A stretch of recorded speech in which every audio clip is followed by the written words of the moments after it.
Guys, again, we're using the Petron Sprint 40 S100, no? Ito ay gagamitin kay CB150X, our during braking period.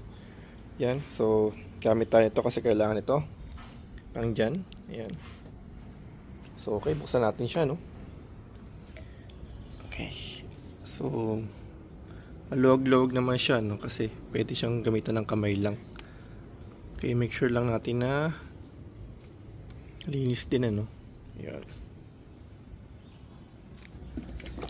Okay, so nalagay natin yung pinaka ano yan, no?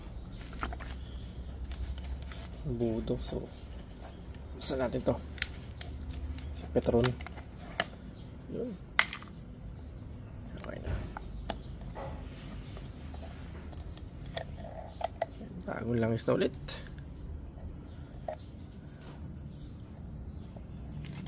Okay, salin na natin siya, no?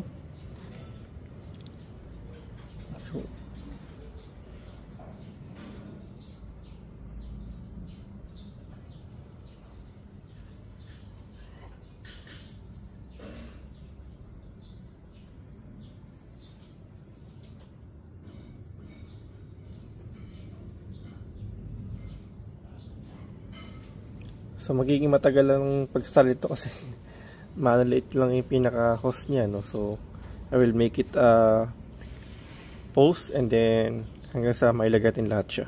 Hindi matagal panoorin to.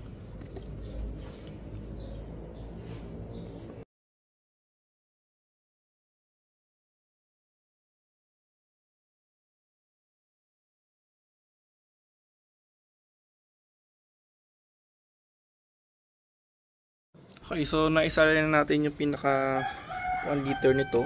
Ito yung pinagpalitan. So salin naman natin dito naman siya, no? Para maitago natin.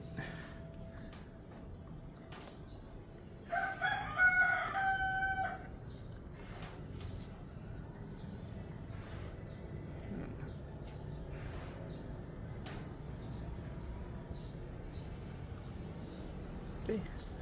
Tapos ito syempre okay na to, no? Isali na natin siya lahat. Ayan. Kaya pwede natin siyang takpan na, no? Pero brasan lang muna natin siya. Okay, so pwede natin siyang takpan na, no? So okay lang kahit sa kamay kahit paano. Pwede naman siya.